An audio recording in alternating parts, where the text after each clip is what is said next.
have to say that I know Pastor said things don't happen quickly.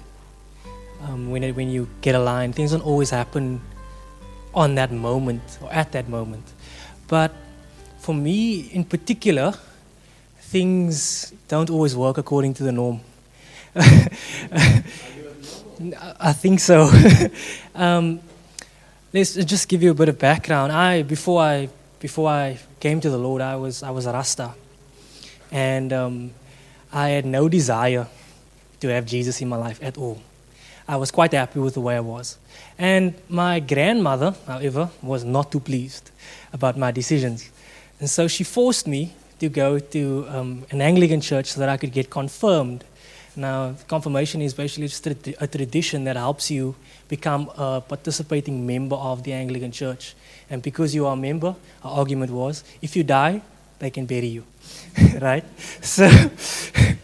So I wasn't too impressed by her argument. It didn't work out for me. But to please her, I decided I'd go.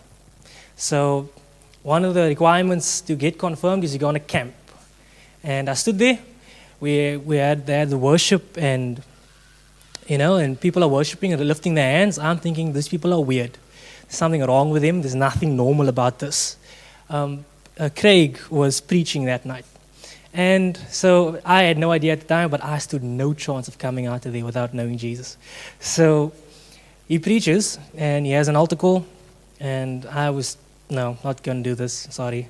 And so he has the altar call, and people go up. And so he says, there's a young man in the room. God really wants to do something in your life. He's not very specific. And I tell you, all the men, all the young boys went to the front. I was the only one that didn't go. I stood there. I was like, no, it's not for me. So he was very polite. And then after a while, he thought, okay, this is not going to happen. So he came to me. And he said, look, man, I'm glad for everyone else that came, but I was talking about you. And basically, those were his words. Do you want to follow Jesus? I said, yeah, okay. Fine. He turned around and walked away. That was my salvation experience. Turned around and walked away. I had no idea that I would never be the same again. And so, after a while, I lose quite a lot of my friends. And God, at this time, before the camp was over, the Sunday afternoon, we're leaving. And Craig says to me, and I've never had a father in my life, but Craig says to me, and this is the words that he said. He said, I will see you on Friday. Immediate connection. Ask him, he can't get me away from him now. Because immediately my heart aligned to what his heart was saying. He wanted to be a father. He didn't say, I'll see you at church, or I'll see you Friday. And it changed me forever. So I go to and I'm a member of the Anglican Church, and I'm confirmed, right? But I'm also born again. So it's a big difference. And what happened was Craig had left, and I was going through some stuff, and he left the church. He had left the church, the Anglican Church, and due to some things. And so I'm still at the Anglican Church because I love the people. I loved being there. And what had happened was one day I had no idea, but a lot of the success in my Christian walk came because of my connection to Craig, not because of anything else. I thought I had this thing sorted. No, I was connected to a man that was walking in something, and I automatically walked in that as well because I was connected to him. And so one day I'm reading the Bible. I had no experience of church at all. So I see Jesus heal the sick. So I say, what? Heal the sick? That's amazing, right? So I got to the end of Mark and Matthew, and it says, Jesus said, you can lay hands on the sick as well. So I tell you not what a lie. I got up from my room, I got up, I ran 2 kilometers. My friend Rainier lived 2 kilometers away from me. I ran straight to his house, knocked on his door, said, Jesus said we can heal the sick. He had been in church his life. He's like, yeah, this is normal, right? I said, no. He said, we can actually do it. So he says, okay, come inside. We come inside. He makes me something to eat. I had some coffee. And he says, my mom's sick. And I thought, this is a good opportunity. And what had happened was, I now go to his mom. We pray. And at that time, I had no idea how to pray for the sick, so I'm screaming at the devil. I'm screaming as loud as I can. And miraculously, this lady gets healed. So I'm more shocked than anybody else in the room, because this was just me having pluck. It was like Peter walking on the water, Lord, say I can come and I'll come. And all of a sudden, I'm actually doing this. It's not supposed to happen. So what had happened was the church at the time had now begun to find out that I couldn't explain it.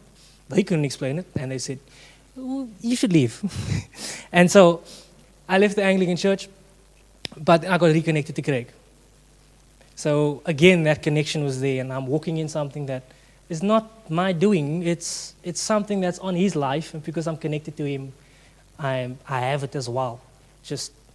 So Craig comes to Alpha and Omega, and I just think it's natural to follow him wherever he goes. So I came here too. And one evening, it was a cell meeting, and Pastor Andreas never comes to the cell meetings, but he was there that night. And so I sat down, and Pastor Andreas came to sit next to me. Now, I don't know if anybody knows the feeling, but your heart starts to beat a little fast. You think to yourself, what's up? Okay. He sits down, and he just asks me simple questions. It wasn't complicated, it wasn't difficult. He just said, what's your name? He had seen me around, probably. I was at the church, but he had never actually had a conversation. He asked me, what's my name? I said, my name's Shivan. He said to me, how old are you? I said, I was about 20 at the time. 19 at the time. 19. I said, I'm 19 years old. He says, do you have a job? I said, no, I don't have a job. Honestly, to me, it wasn't something that was a strange thing. I just didn't have a job. And what he starts telling me that this is not acceptable. Oh yes, who supports me? I said, my mother, and I thought that was perfectly acceptable. I said, my mother supports me, And obviously, he's asking all these questions. This is our first encounter. This is our first interaction with one another. And he's like, and after a while, I'm sitting there, Craig was sitting on the other side of him, so he kind of looks back to Craig, and he ruined my night completely. I was perfectly fine, and then all of a sudden, just all this stuff that I thought that I was fine. Now all of a sudden I realize I'm not fine at all. And he looks back to Craig, which this is what blew me out of the water completely. I was fine until he said this to Craig. He said, now Craig, that's discipleship. And I was like, okay. And he followed on with this. He said, you teach them nothing about heaven until you teach them about earth. And he looked back at me, and he said, the next time I see you, you better have a job. Now, to everyone else, it's funny. It wasn't funny to me. Wasn't funny at all. Right? Because let me tell you why I never looked for a job in my life. I never knew how to look for a job. This is Wednesday. I'm seeing him on Sunday. I'm coming to church on Sunday. Right? So I have 4 days to find a job.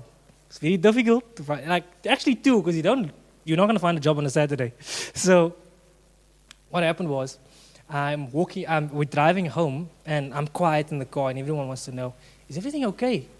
I was like, no, I just found out what that church is about. And they said, what? I said, I don't know a lot of things, but I know God. And that was God. Something in it was inspired by God. So the next day, Craig sends me a message. He says to me, do everything in your power to find a job today. Which was even more, it was like, okay, like there's no pressure at all. No. So I did the only thing I knew how to do. That was to pray. That's the only thing I knew what to do as a Christian, is to pray. So I prayed. Entire day. I got up at 4 o'clock. I'm still praying. Lord, I didn't go out, didn't hand my CV to anybody, nothing. Lord, Pastor Andres is going to ask on Sunday, and I need a job. 4:30 that afternoon, someone phones me and says, am I speaking to Shivan? I said, yes. She says to me, well, I'd like to offer you a job. Would you like to come in for an interview? I didn't ask for, okay, how is this possible? You know, she said, I'm sitting with your CV in front of me, right? I thought she had the wrong person. She said, I'm sitting with the CV in front of me. She tells me my name, my surname, my dad was born, birth date, everything. I'm blown out of the water. I'm thinking, yes, can I come tomorrow? So the Friday I go, and I walk into the place, and it's like, hi, greet them, and 5 minutes into the conversation, they're telling me how much I'm going to get paid. And then by the end of the conversation, they said, well, if you want a job, come back on Monday. Like not even 24 hours, I connected to something in the heart of Pastor Andreas, and my life changes. Because I saw something. I was like, God, that's God. I didn't like it. I don't have to like it for it to be God. So I didn't like it at all. I was just, but at the same time, I said, well, okay. So I'm coming home, and which was even better for me. I was coming home, and Pastor Michael phones me. So he had no idea what had happened because he wasn't at the cell meeting. So he phones me. He says, Shivan, I just wanna say congratulations. So I'm like, for what? You're officially a member of Alpha and Omega Christian Fellowship. I say, what do you mean? He says, well, I'm just phoning you to let you know that you have now become a member. And I said, okay. Pastor, I got a job today. Right? He had no idea. But God was lining things up. And because of my alignment, things started happening that never happened before. And I thought it would end there. When it wasn't going to end there. God was really doing something in my heart and in my life. And funny enough, so we go on a men's camp. And as we're going on to the men's camp, I speak to one of the guys there, and he was asking me what I want to do with my life. And I said, I would like to be a pastor one day. And so he said, well, are you in Bible school? I said, no. He said, well, then you're never going to be a pastor. I said, why? He said, well, if you don't put yourself in a position to be trained, then God's not going to use you. That night we had a conversation, and once again, Pastor Andreas comes to sit next to me, of all people. And he's just asking me the same questions, and this is about 6 months later. He asks me the same questions he asked me before, but this time he knows my name. So, hi, Shivan. How are you? I'm fine. How old are you now? So at the time I was about 20. So he says, how old are you? And I said, I'm 20 years old. Do you have a job? Well, Pastor, I have a funny story to tell you about that. Right? So I tell him this story, and you begin to realize that it's not Pastor Andreas himself. It's not it was natural questions he was asking me, but God's doing something. It's not Pastor Andreas that made it happen. God makes it happen. Because he asked me the exact same question. I'm thinking, did you forget? Like, I clearly didn't forget. So he asked me, and before that night was over, I'm almost enrolled in Bible school, and I went through first, second, third year. I'm in the process of completing the fourth year now. So one more thing happened that was really that stood out was I was in a relationship. And one Sunday, Pastor Andreas was about to go to the United States, and before he leaves, he usually just greets everyone. So he's greeting everyone, and he comes towards my direction. And I was talking to a bunch of people, and all of a sudden they just walk away. And they just walked away. They did. So he asks me how I'm doing, and I said I'm fine, and then he says, how's the job going? And I said it's good. And he asked me about how things were, and I said, everything's going well. It's like really going really well. And he says, well, okay, and he kind of shakes my hand, and he walks away, and as he's walking away, he turns around and he says, something's about to happen to you. Something's about to really happen while I'm gone. So I said, okay. So he kind of walks away, and like Pastor Andreas, he turns back and says, now you pray about this, because I'm being serious. So he walks off. He wasn't even gone for 2 weeks. The relationship I was in for about 4 years falls apart in a matter of like days. And so I'm sitting thinking about this, and I'm like, wait, man, this Pastor Andrea said this something would happen. So by the time he gets back, he says, what? I heard what happened. I said, well, I knew, you told me it's going to happen. He said, no, I didn't. So I explained to him what had happened, and he too was wow, okay. But then he said, more things are going to happen, but good things. And what in all those encounters was God restoring me from broken habits, number one, restoring me from the idea of having to do things by myself. Because of my experiences and because of what had happened, I had grown a spirit of independence. I thought I needed nobody to do this with God. Because of my experience, because I laid hands on a lady who was sick and I saw her got healed, she got healed, and I thought that God had favor on my life because I saw a miracle. When in fact, that's just a byproduct of something I was connected to rather than my own effort. And so, one thing I say this quite often. I said I grew up without a dad, but now I have a community of fathers because I got aligned to a people who honor fathers and sons. And so the alignment here was it was a restoration of my life. If you had seen me 5 years ago, you would not say it's the same person. I am no longer the same because at times it's difficult, and the key for me was realizing this was a God thing. If it had not been that God stamped it in the dramatic fashion He had, I would have been gone a long time ago. And so He stamped it for me and saying, this is what I want to do. And this is my plan. This is my pattern. Fathers and sons. Alignment. Align yourself to a people, not an organization. My first alignment was to a man, and my second was to a man again. And so on and so on. It's to people, not to a church or to a building. And so that's my experience with this principle. I've seen it work quickly, and other things don't take as quickly. It doesn't happen as fast.